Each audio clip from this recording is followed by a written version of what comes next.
창세기 1장 1절 같이 외우십시다. 시작.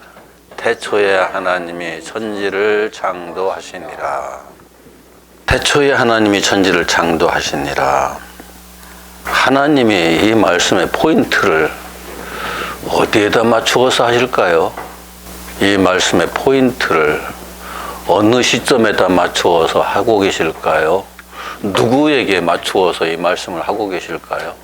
모든 하나님의 말씀을 보는 가장 기본적인 시각은 오늘 나에게, 하나님의 모든 말씀을 오늘 나에게, 지난주까지는 오늘 나에게가 아니고 이 우주를 창조하시는 일을 하나님께서 하셨다. 어마어마한 과거로 돌아가서 그 과거에 하나님께서 천지를 창조하시는 그 사실을 살펴보는 것으로 진행했어요. 그러면 오늘 나에게 이 말씀을 적용하려면은 태초에라는 이 말이 어떤 의미를 가져야 할까요? 태초에. 쉽게 질문해 볼게요. 여러분에게 태초는 어느 때입니까? 어느 때? 내가 세상에 태어날 때. 그게 태초예요. 우리 각자에게는. 그런데 이제 태초가 육체적인 차원과 영적인 차원으로 구분해서 얘기를 하면은, 육체적인 차원은 내가 부모의 몸에서 태어날 때 그때 얘기가 되겠고, 영적인 차원에서 보면은 하나님께서 나에게 거듭나무 역사를 시작하셨을 때 이제 그때가 될 거예요. 될 거예요가 아니라 그때예요, 그냥. 그래서 우리는 생일이 두 개예요. 부모님으로부터 태어난 그 생일이 있고, 하나님으로부터 하나님의 형상이 새롭게 창조되기 시작한 그 시점이 있는데, 하나님께로부터 창조되기 시작한 시점을, 그 시점이 완성된 시점이라고 제가 말씀을 못 드려요. 영적인 차원으로 가면은 시공간의 개념 자체를 넘어버리기 때문에 언제 어느 때라고 말하는 것 자체가 불가능하지만, 물리적인 차원에서는 이 때가 어느 때라고 딱 꼬집어서 말할 수 있는 근거가 전혀 없거든요. 이런 것을 우리가 구원받은 시점이라고, 구원받은 그렇게 시간 경우에 따라서는 분초까지 말하기도 하는데 그건 엄청난 착각이에요. 한 가지 분명하게 말씀드릴 수 있는 것은, 거듭남이 완성된 사람은 옛사람의 모습이 더 이상 보이질 않아요. 그 사람에게서. 거듭남이 완성된 사람은, 다른 말로 바꾸면은 하나의 인격체로서 완성된 사람은 어머니 뱃속에서 태어난, 금방 태어난 어린아이의 모습이 있나요, 없나요? 어린아이, 어머니 뱃속에서 금방 태어난 어린아이의 모습은 없어요. 모든 게 다, 새로운 피조물은 아닐지라도 모든 게 다 달라져 있죠. 너무나 많이 달라져 있지요. 어렸을 때는 어머니 젖 빠는 것이 전부였었어요, 그냥. 그것이 어찌 보면은 오늘 하루를 사는 목적이 될 수도 있었어요. 그러나 하나의 인격체로서 완성되면은 내가 내 목구멍에 들어가는 것만을 위해서 사는 사람은 아니잖아요. 그때부터는 나라는 존재의 가치가 엄청나게 달라지거든요. 이런 것들을 멀리 내다보면서 우리들은 성장을 계속해요. 옛날 어른들의 말이, 철들자 죽는다는 말이 있잖아요. 이것저것 다 깨닫고 제대로 인간다운 인간이 되자, 그때 죽는다.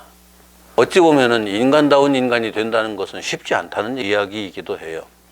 그게 이제 어떤 완성된 인간, 물리적인 차원에서 본다 하더라도 완성된 존재로서의 인간, 온전한 인간이 되는 것은 어느 때나 가능할 것 같아요? 죽을 때쯤 되면 가능할까요? 그것도 쉽지 않잖아요. 그것도 쉽지 않아요. 그런데 하나님의 형상으로서의 완성된 존재, 그건 또 전혀 다른 차원이거든요. 영적인 존재로서 완성된다는 것. 이것은 이제 영적인 존재로서 완성됐기 때문에 내 육신을 완벽하게 다스릴 수 있는 사람도 되는 거죠. 내 육신을 완벽하게 다스릴 수 있는 사람도 되는 건데, 그것은 하나님만 아실 수 있는 일이지, 우리가, 바울도 그 생의 마지막에 이르러서 내가 죄인 중에 괴수라고 고백할 수밖에 없는 형편이었다는 것을 제가 여러 번 말씀드렸어요. 그게 그렇게 간단한 문제가 아니거든요. 그래서 우리들이 성경 말씀을 펴들고서 태초에라는 그 단어를 하나 봤을 때 그 단어가 단순히 까마득하게 시간을 거슬러 올라가서 이 우주를 하나님께서 맨 처음 창조하실 때 그때 얘기만으로 끝난다면은 이건 성경 말씀이 아니에요. 하나님은 오늘 우리에게 이 말씀을 하시거든요. 그러면 나를 맨 처음 창조하셨을 때 그때를 생각해야죠. 어머니의 뱃속에서 내가 형성될 때 아니면은 금방 갓 태어났을 때 태초에, 그게 우리의 태초예요. 그 태초에 우리가 태어났을 때, 태어날 당시에 하나님이 천지를 창조해서 태어나게 하셨거든요. 하늘과 땅을, 여기 하늘과 땅, 그럼 태초는 그렇다고 하늘과 땅은 도대체 뭘 의미하는 거였을까요? 우리들에게? 이 세상에 태어났을 때 나의 하늘, 나의 땅은 어떤 것이었을까요? 어머니 뱃속에서 태어나자마자 저 하늘이 중요했을까요? 이 땅이 중요했을까요? 우리들의 마음, 정신, 혼의 세계라고 말했잖아요. 혼의 세계는 그때 가지고 태어나는 거예요. 우리가 두뇌를 가지고 있는 한 정상적인 인간으로 태어났다고 하면은 이 두뇌가 작용을 하기 시작하고 그래서 나의 하늘의 세계가 결정이 되죠. 땅, 그냥 몸뚱이, 육체. 우리는 정신의 세계와 육체의 세계, 육체 구조가 정신과 육체로 딱 구조가 결정되거든요. 정신 없이 태어나는 사람 없고 육체 없이 태어난 사람 없잖아요.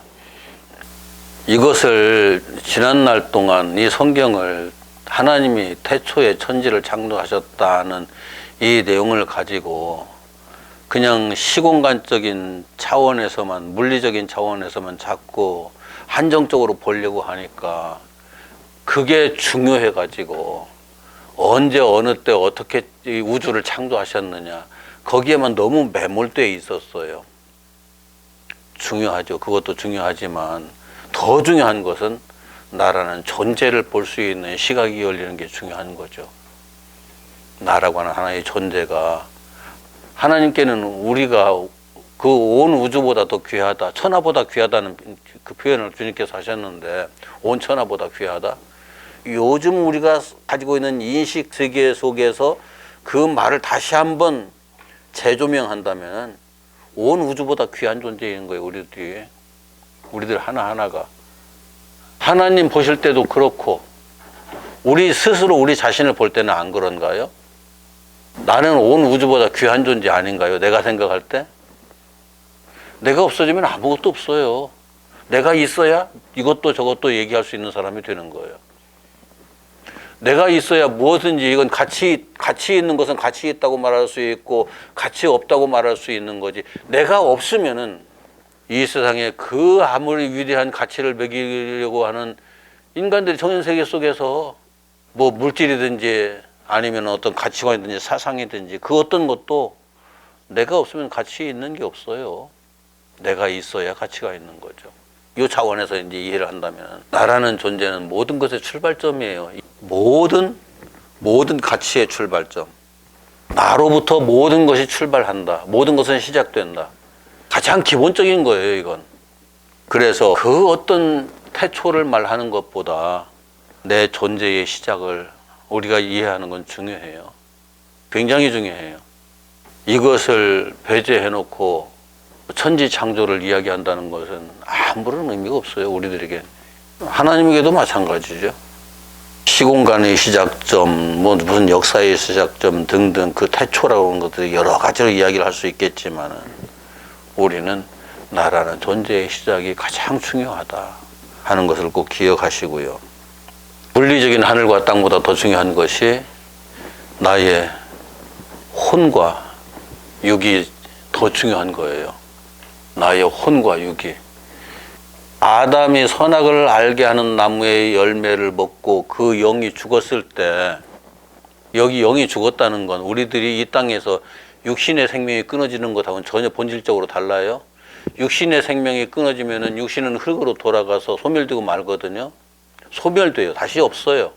그런데 과학적 입장에서 보면 소멸되는 것이긴 하지만은 원소들이 다 또 남거든요. 원소들이 다 남아있다가서 그 원소들이 어느 때인가 기회를 얻게 되면 다음 후손들에게 들어가서 우리의 다음 후손들에게 들어가서 그 후손들을 형성하는 어떤 원소로도 작용할 수 있고 들의 나무를 형성하고 있는 어떤 원소로도 작용할 수 있고 갖가지 우주를 형성하고 있는 여러 가지 물건들의 그 원소들이 되어서 작용할 수도 있겠죠. 이 육신은 그런 거예요. 그런 사이클을 가지고 돌아가는 거예요. 그냥 물질 세계에서. 그런데 지금 내가 생각하는 이 육신은 더 이상 없어요. 이 육신은. 그런데 아담이 하나님의 형상이 죽었다는 것은 그렇게 된다는 것이 아니고 하나님의 형상은 소멸이 되지 않아요. 하나님의 형상으로 창조했는데 소멸되지 않으니까 무언가 바뀌었는데 변했는데 그 변한 상태가 하나님으로부터 분리된 상태, 떨어져 나간 상태, 하나님과 영원히 함께 할 수 없는 상태, 그런 상태가 되어버린 것, 하나님처럼 존재할 수 없는 상태가 되어버린 것, 하나님의 형상이니까 하나님처럼 존재하는 거거든요. 그런데 하나님의 형상을 잃었다는 것은 하나님처럼 더 이상 존재할 수 없는 상태가 되었다는 걸 의미하잖아요. 창조주 하나님처럼. 사탄은 영이지만 하나님처럼 존재할 수가 없죠.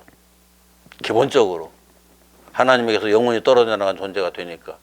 그래서 죄인을 일컬어서 사탄의 자식이라고 예수님께서 그렇게 말씀하시기도 했거든요. 하나님의 고유한 그 모든 속성들을 다 상실해버리고 또 다른 그와 대비되는 어떤 다른 영적 존재가 되어버린 것, 이게 죽음이거든요. 아담에게서 하나님의 형상이 그렇게 됐을 때 그게 하나님의 형상이 아담의 본질이에요. 아담 존재의 핵심이에요. 그런데 그 하나님의 형상을 육신이라는 그릇에 담아놨단 말이에요. 그래서 하나님의 형상이 죽고 육신만 남았을 때 육신에 반드시 혼이 따라오거든요. 영은 하나님의 형상이고 영은 하나님의 형상이고 육신에 혼이 따라오는데 육신에서 혼이 사라지면은 그 육신도 이제 더 이상 존재할 수가 없고 급격하게 소멸되는 거예요. 우리 숨이 끊어지면은 육신도 급격하게 소멸되죠. 썩어버리죠. 분해돼 버리죠. 더 이상 남아있지 않고 원소들로 다 갈라져 버리죠. 그래서 이 혼이, 육과 혼이 남아있는 아담을 하나님께서 그냥 소멸되도록 내버려 두시지 않고 육과 혼이 남아있는 아담에게 기회를 주시는 거예요. 다시 그 안에서 하나님의 형상을 회복하고 하나님의 형상을 온전히 이루어서 하나님의 나라에 들어갈 수 있도록 그게 기회를 주신 것이 에덴 동산에서 아담에게 있었던 사건이에요. 가장 핵심적인 사건이에요. 그 기회를 주신 것이 짐승 한 마리 잡아서 가죽옷을 지어 입히셨다는 표현으로 되어 있어요. 그러므로 이 육체가 없으면은 육체에 따른 혼이 없으면은 내 안에 하나님의 형상으로서 새로운 존재가 창조될 환경이 사라져 버리는 거예요. 중요해요. 그래서 우리가 육체로 이 땅을 산다는 것은 굉장히 중요한 거예요. 하나님이 나에게 하나님의 형상을 다시 회복하고 그 하나님의 형상을 완전하게 이루어서 하나님 나라에 들어갈 수 있는 기회가 딱 주어진 거예요. 이 땅에 태어나는 그 순간에. 이게 굉장히 중요한 거예요. 그래서 혼과 육신을 우리가 함부로 할 수는 없어요. 아무렇게나 생각하면 안 돼요. 혼과 육신을 아무렇게나 생각하면 그 안에 하나님의 형상이 거기서 다시 역사가 시작되고 완성되는 그 과정이 엉망진창이 될 수 있으니까요. 아니, 아예 그 과정 자체가 진행이 되지 않을 수도 있으니까요. 그렇다고 해서 우리와 혼과 육신은 섬김의 대상은 아니에요. 이것을 섬기기 시작하는 그 순간 이것은 우상이 돼요. 내 혼, 마음, 정신, 그리고 내 육체까지 이런 것들이 소중한 것이긴 하지만 절대적인 것처럼 여겨져서 그것 이외에 다른 것이 없는 것처럼 생각하고 그렇게 관리하기 시작하면은 그것은 육신을 섬기는 거고 내 마음을 섬기는 거고 내 정신을 섬기는 상태가 되는 거고 그렇게 되면은 거기에 나를 부정할 수 없는 상태가 되고 자기를 부정할 수 없는 상태가 되면은 하나님의 형상의 그 안에서 새롭게 창조되어서 완성되는 그 과정이 진행될 수가 없어요. 이건 매우 매우 중요한 거예요. 그래서 이 육신은 섬기라고 주신 게 아니에요. 받들어 모시라고 주신 게 아니에요. 이것을 최대한, 이 그릇을 최대한 활용해서 하나님의 목적에 따라 가장 아름답게 활용을 해서 여기에서 하나님의 형상이 다시 창조되고 완성되도록 하고자 하는 하나님의 섭리가 지금 우리에게 있는 거예요. 그런데 맨 처음 만들어진 그 육체와 정신의 세계가 성경에서 어떻게 언급이 되어 있느냐면은 똑같아요. 천지를 창조하는 내용 속에서 이미 있어요.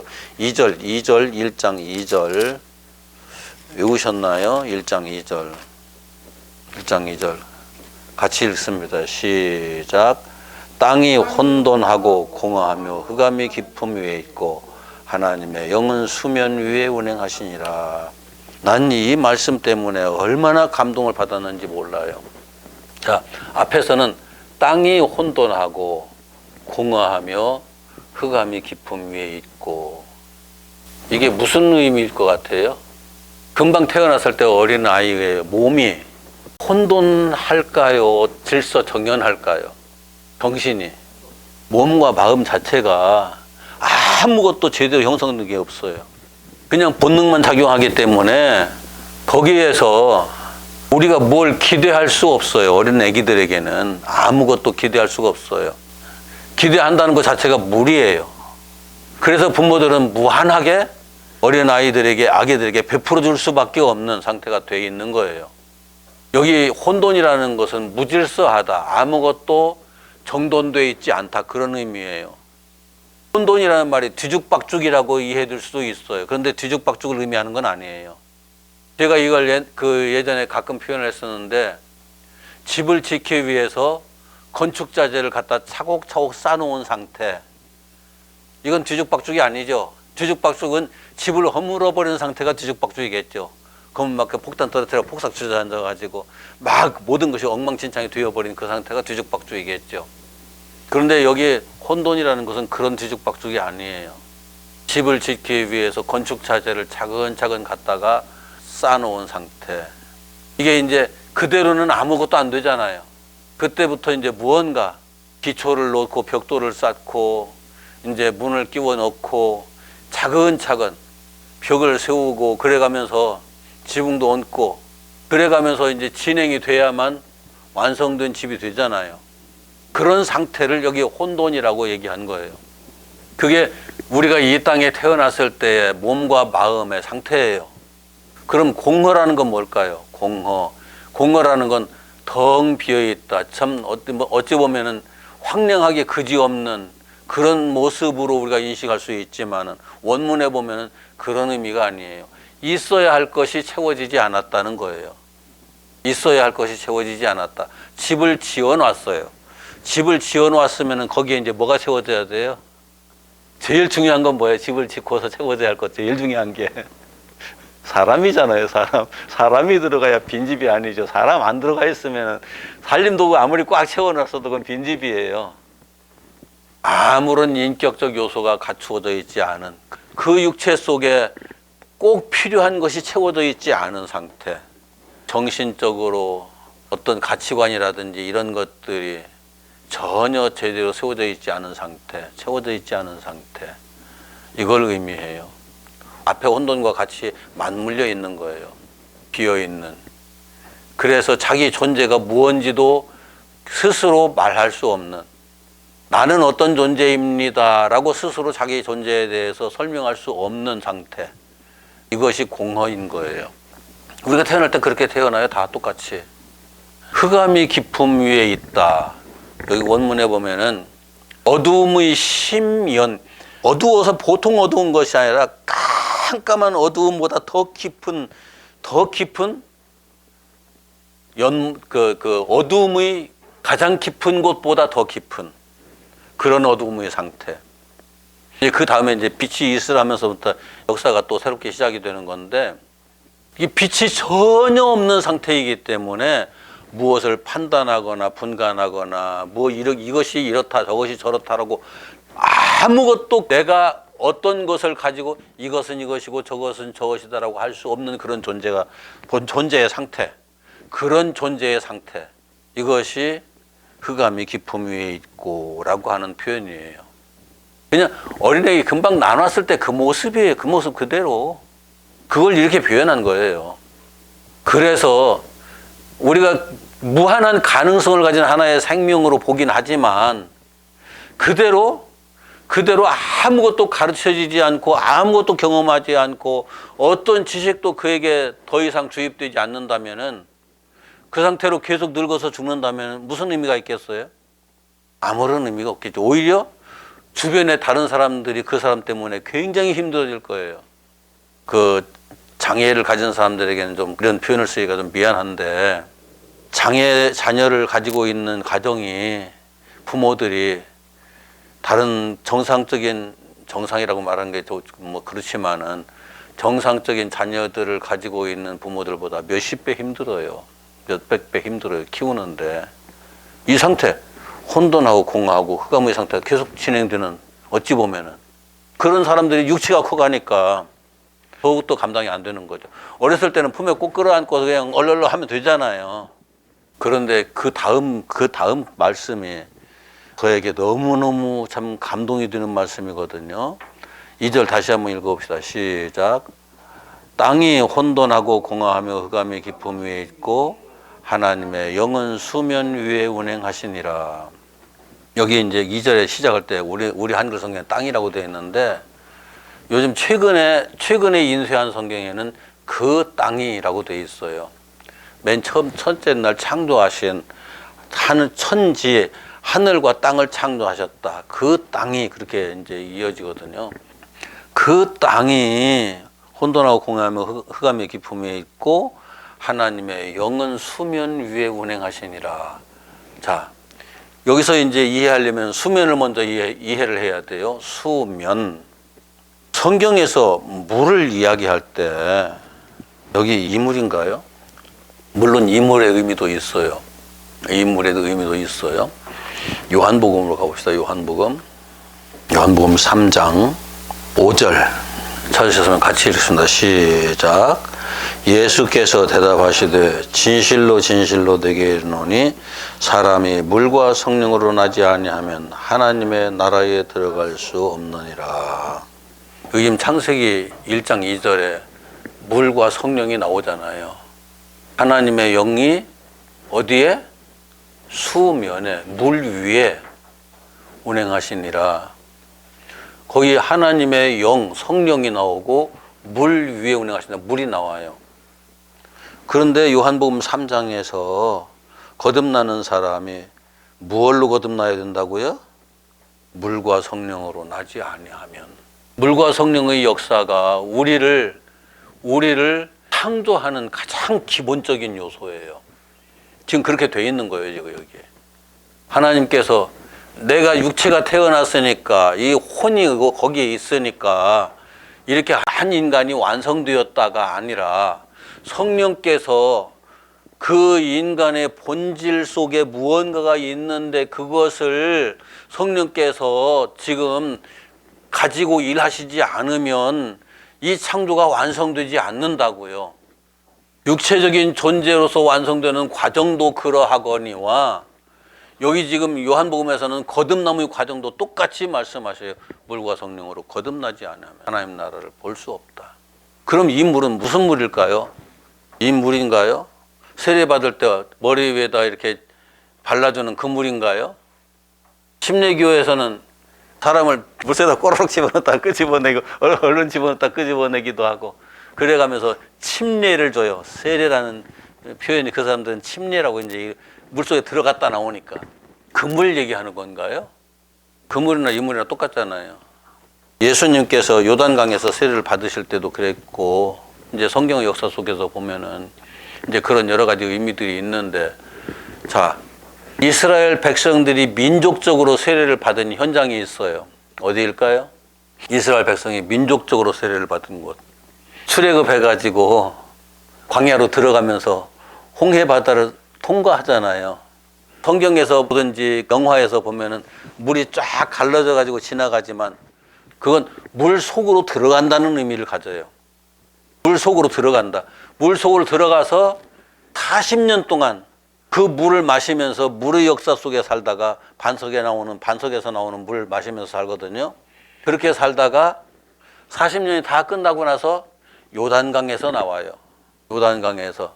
요단강 또 들어갔다 나오는 것으로 돼 있지만 홍해에서 들어가서 40년 동안에 그 물속에서 살다가 요단강에서 나오는 거예요. 나와서 가나안 땅으로 들어가는 거예요.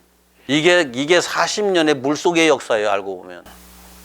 이걸 예수님께서는 요한복음 3장에서 5절에 니고데모에게 그걸 이렇게 말씀하시는 거예요. 물과 성령으로 거듭나지 않으면 하나님 나라 들어갈 수 없어.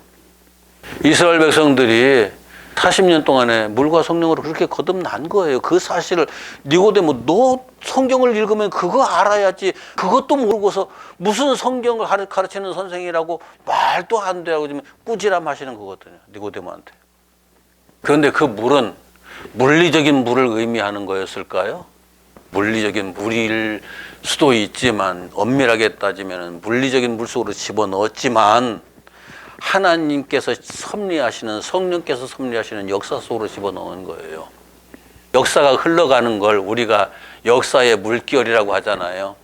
우리는 그런 언어를 다 써먹으면서도 그렇게 적용을 할 줄을 잘 몰라요. 이상하게.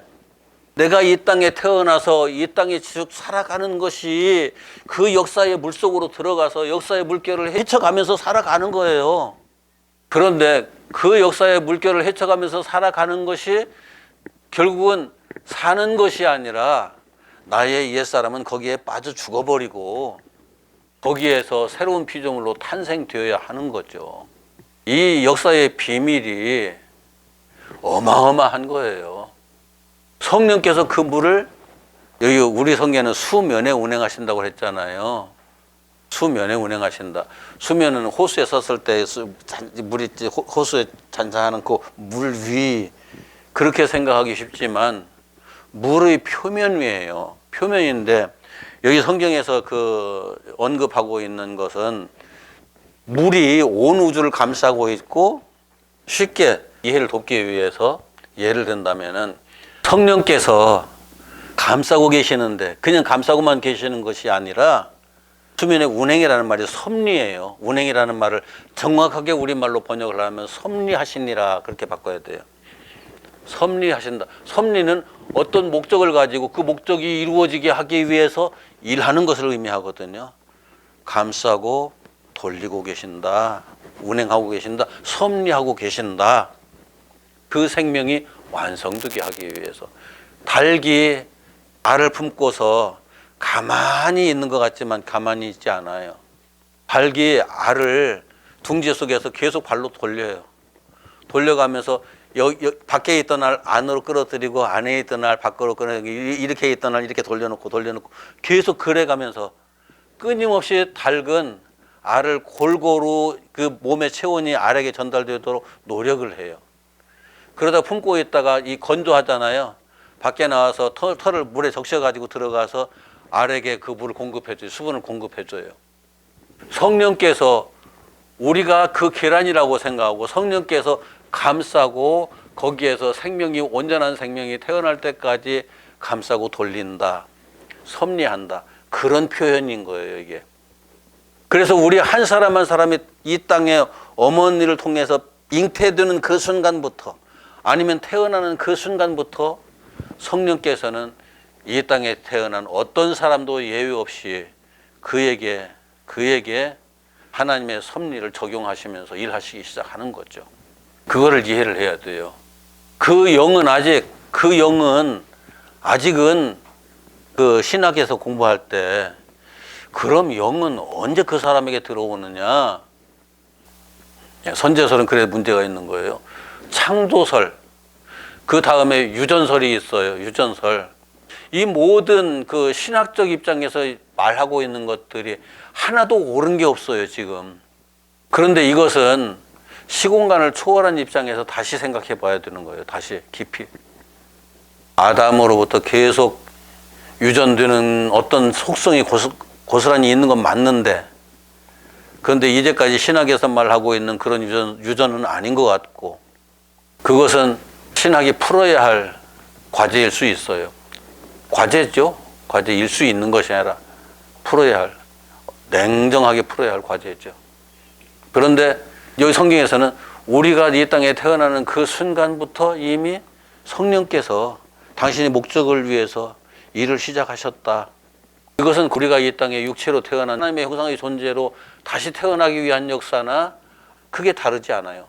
성령께서 역사하시지 않으면 그 어떤 것도 완성되지 않는다. 그래서 하나님께서 내가 태어난 이 땅에 어떤 형태로든지 태어난 그 순간부터 나를 감싸고 하나님의 뜻을 적용하시면서 일하고 계셨구나 라고 하는 사실을 우리들에게 이렇게 깨우쳐 주는 거예요. 굉장히 중요한 거예요. 그래서 창세기 1장을 이해하면은 성경 전체가 이렇게 쫙 보인다니까요. 그래서 성경이 토라인 거예요.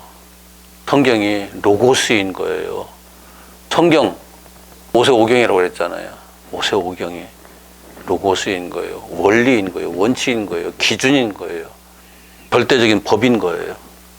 하나님께서 말씀하시는 모든 말씀의 핵심적 요체가 여기에 있어요. 오늘 들은 말씀들을 잊지 말고 꼭 기억하시고, 또 다음 주에 같이 연결되니까요, 마음속에 새겨놓으시기 바랍니다. 기도합시다.